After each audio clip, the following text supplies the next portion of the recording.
Salve Game Devs! Estou aqui de volta para mais uma aula. Dessa vez uma aula bem atrasada, que eu tive aí umas 2 semanas complicadas aí em um projeto de um jogo que tinha um prazo bem apertado. Mas agora já foi entregue e estou de volta aqui com as nossas aulas de Godot. Bem, a aula de hoje a gente vai ver Spawn em ondas, que vai ser uma continuação das aulas passadas, utilizando o mesmo jogo. Vou deixar aqui na descrição o repositório que a gente está utilizando, para caso vocês queiram dar uma olhada e quem sabe até fazer o próprio jogo baseado nesse repositório. É claro, dessa vez vou pedir antes, se puder, considere se inscrever no canal para mais conteúdo como esse e deixe seu like. Vamos lá! Começamos aqui com o jogo. Vamos ver como é que nós deixamos ele na última aula, porque faz tanto tempo que nem eu lembro mais. Aqui está, temos o personagem, temos a animação aqui do ataque e temos lá o inimigo que nos persegue. Vou dar uma pancada nele aqui. Opa, ele está um pouco violento. Realmente não deu nem para sobreviver. Então, a primeira coisa que eu vou fazer aqui antes de a gente começar, eu vou aqui no meu player e vou aumentar o HP dele para 1000. Assim vai ficar mais fácil da gente conseguir derrotar esse inimigo. Imagina que a gente vai fazer ondas de inimigos nessa aula. Se com um inimigo eu estou morrendo, então quer dizer que o jogo está difícil. Quando vier 10 inimigos não vai dar certo. Então vamos deixar aquele com 1000 de HP. Obviamente acho que eu vou aqui no player, que provavelmente ele está iniciando com 100. Deixa me ver isso aqui. A Label está iniciando com 100 ao invés de iniciar com o HP. Aí provavelmente depois de levar uma pancada ele deve atualizar. Não deu muito certo. Vamos aqui no player. Aqui, está com 100. Eu vou acessar aqui o script do player. E vou mudar aqui para 1000. Agora o HP inicial vai ser 1000. E ele vai colocar aqui na label. Vamos ver se deu certo agora. A label ainda está com 100. Essa label está estranha, está estranha. Ah, mas veja que está com 1000. A label só não apareceu os 1000. Por quê? Eu estou colocando aqui na label o HP. O valor está 1000. Ah, então provavelmente o que é que nós temos aqui? Essa label não deve estar com o tamanho correto. Ou o valor que está iniciando aqui está incorreto. Vamos ver se é isso. Vou aqui no subviewport, que é onde está ela. HP label. Colocar aqui 1000. Vamos ver se deu certo. Ah, agora tá 1000, está certinho. Isso aqui é uma coisa para corrigir depois. Depois eu volto nessa parte. E provavelmente ele deveria já atualizar quando eu atualizasse lá. Ah, entendi o porquê. Veja que ele está fazendo isso aqui no damage take, ou seja, só quando leva dano que ele atualiza. O correto aqui é a gente colocar uma função e colocar uma função no ready, para assim que ele iniciar, ele fazer essa atualização aqui. Agora sim. Agora não vai importar o que eu colocar aqui, tanto que eu vou colocar aqui, voltar para o 100, que é o correto. Beleza. Ele vai marcar 100, mas assim que ele iniciar o nosso player, ele deve atualizar essa label. Vamos ver? Agora sim, está marcando o HP correto ali em cima. Vamos aqui no nosso inimigo e agora eu consigo matar ele sem morrer, apesar de ter perdido 100, que era a vida inicial. Os inimigos estão difíceis, depois a gente regula eles. Vamos lá. Primeira coisa, o que é que nós precisamos? Tirar esse inimigo daqui. Ele não vai ser mais feito o spawn dele direto aqui na main. A gente precisa de um componente para fazer o spawn dos nossos inimigos. Vou vir aqui e Create New Scene. Vai ser uma cena 3D normal e vou chamar ele de Spawn Controller, um controlador de spawn. Vou vir aqui nesse cara e vou criar aqui um script para ele. Vai se chamar Spawn Controller, também vai ficar dentro de componentes. Vou dar um class name para ele, é um costume muito bom, sempre dar class name. E chamar também de Spawn Controller. Ok, temos aqui a nossa classe. Provavelmente não utilizaremos o ready nela. Vamos utilizar apenas o process. No process a gente vai verificar algumas coisas, mas antes a gente precisa de um componente que eu vou colocar para ele fazer um spawn em ondas, mas em posições aleatórias. Então ele vai ter pontos aleatórios. E não sei se vocês lembram, mas nas aulas passadas nós criamos um componente que nos provê isso, essa parte de ter pontos aleatórios. Foi justamente o que o inimigo usa para se mover aleatoriamente. Nós também podemos utilizar ele aqui. Se eu não me engano, ele é o Random Target 3D. Esse cara aqui. Ele vai agora me servir para isso, para definir pontos aleatórios.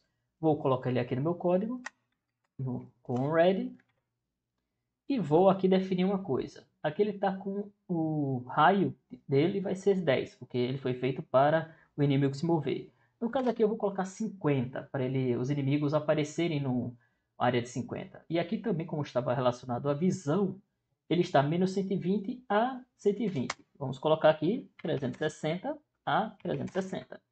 Ou seja, ele vai realizar um ângulo completo, um giro completo em qualquer local ao redor dele, que vai ser um círculo, ele vai poder fazer um spawn desse inimigo. Ok, voltando para o código, vamos colocar aqui algumas propriedades que a gente vai precisar. Primeiro, vai ser propriedade esporte, var, e vamos chamar de wave count. Quantas ondas o jogo vai ter? Eu vou começar aqui com 8 ondas. E é claro, eu tenho que ter as quantidades de inimigos que cada onda dessa vai ter. Para isso eu vou dar um export var aqui de novo.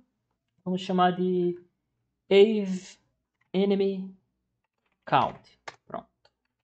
Essa wave enemy count simplesmente vai ser um array, ou seja, uma lista de quê? De inteiros, que vai ter as quantidades de quantos inimigos em cada onda vai aparecer. Como eu tenho ali em cima 8 ondas, então vou colocar aqui 8 valores. Primeiro vai aparecer um inimigo, depois serão 2 inimigos, depois 3, 5, 8, 13, 21 e 34. Perfeito. Aqui nós temos então 8 valores para as 8 ondas. Depois me digam aí o que são esses números aqui. Eles não são aleatórios. Digam aí nos comentários. Vamos lá. Próximo passo. Precisamos também dizer, vou usar um export, dizer quem ele vai dar, qual vai ser o inimigo que ele vai fazer o summon. Vou colocar aqui chamado de enemy. Ele vai ser para mim simplesmente uma string, que eu vou deixar o caminho do componente do inimigo. Eu preciso também verificar se os inimigos foram todos eliminados para eu poder disparar a próxima onda. Então vou colocar aqui um jeito fácil da gente detectar isso. Enemy group, ou seja, qual é o grupo desse inimigo. Vai ser também uma string e por enquanto vai iniciar vazia. Perfeito, temos aqui as variáveis que a gente vai precisar para exportar. Eu vou precisar também de uma variável privada aqui, que eu vou chamar de current wave. Vai ser um inteiro e vou colocar iniciando de -1. Já já eu vou explicar por que o -1. E aqui nós podemos fazer a programação do nosso controlador de ondas. Primeira coisa que eu tenho que saber é que ele só vai funcionar se o current wave aqui ele for menor ou igual a quem? O waves, que é a quantidade wave count, que é a quantidade de ondas, menos 1. Olha o -1 aqui de novo, daqui a pouco eu explico ele. Vamos lá. Se for menor do que isso, beleza, quer dizer que acabou. Senão, ele vai ter mais ondas para implementar. Então, vamos lá. Vamos pegar primeiro verificar se ainda tem inimigos ativos. Ou seja, se ele deu spawn desses inimigos e eles ainda não foram derrotados. Vou criar uma variável aqui e chamar de current enemies. Quais são os inimigos atuais? Para isso eu vou usar um getTree, que é a árvore de componentes atual do jogo, e dar um get nodes in group, ou seja, pegue todos os nodes que estão em grupo. Em qual grupo? Nessa configuração aqui. Qual é o inimigo? Aqui nós teremos então a quantidade de inimigos. Nisso a gente pode fazer uma simples verificação aqui. Len, que vai me dar o tamanho de um determinado array. Vou colocar aqui current enemies.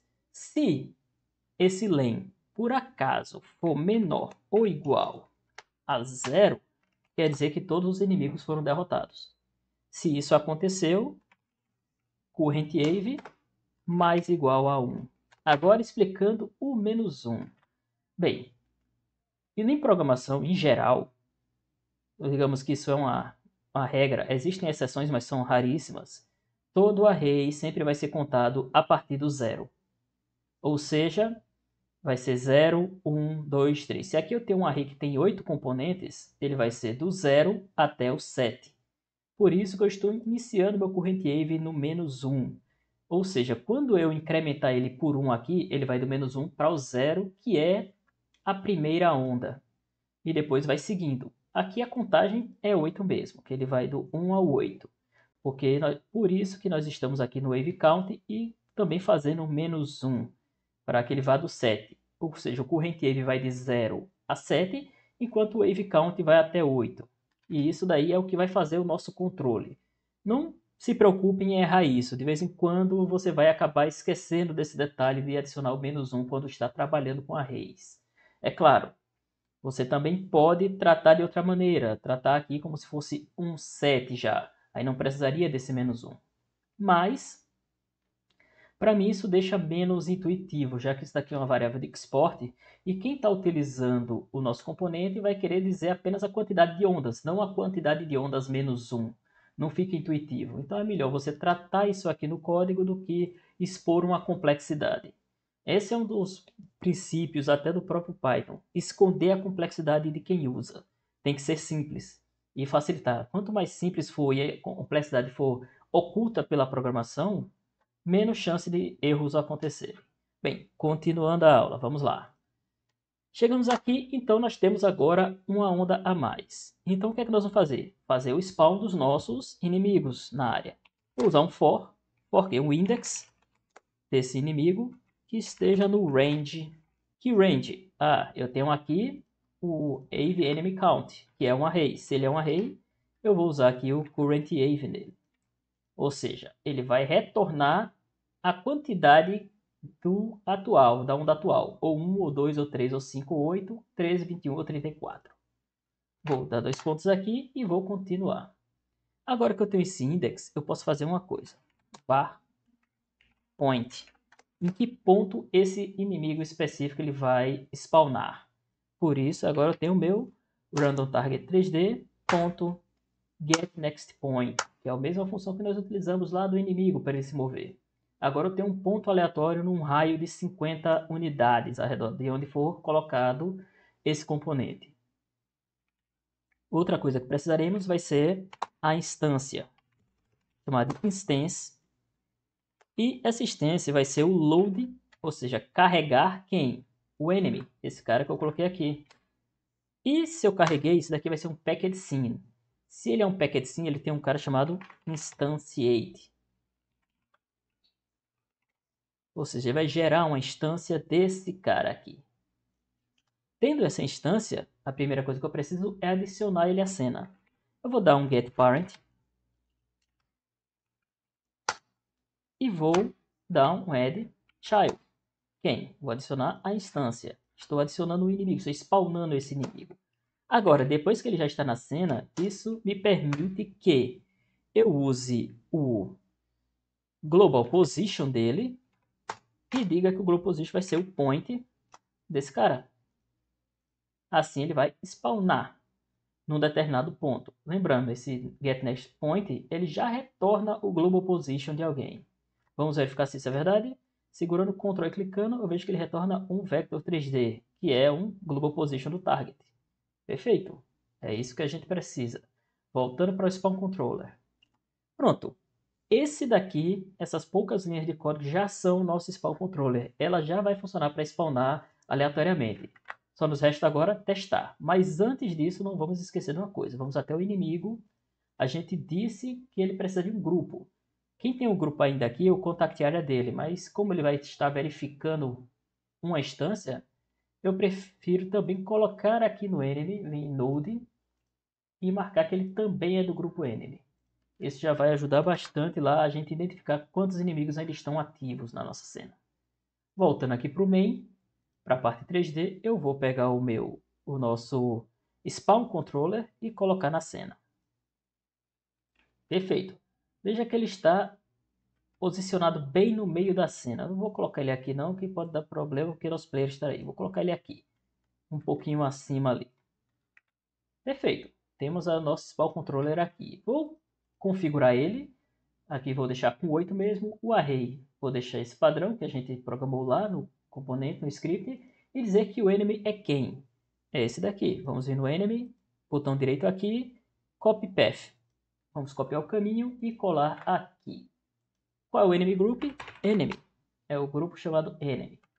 Com isso, o nosso spawn está funcional, está já configurado. Vamos testar se está funcionando. Veja, um inimigo. Vou derrotar esse inimigo. Derrotei. Ele já gerou 2 inimigos. Vamos derrotar eles.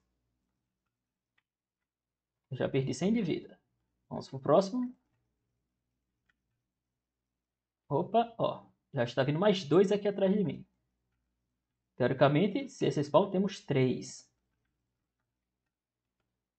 Claro, esses inimigos, você pode notar que eles não estão lá muito inteligentes, não. Opa, agora vem 5. Não vou durar muito tempo aqui. Acho que esse jogo realmente precisa de um refinamento, mas vamos chegar lá. O inimigo fica muito louco quando depois de ser atingido, né? Vamos lá, sobrou 200. Acho que eu não sobrevivo à próxima onda, que seria de 8. Opa, agora chegaram os 8.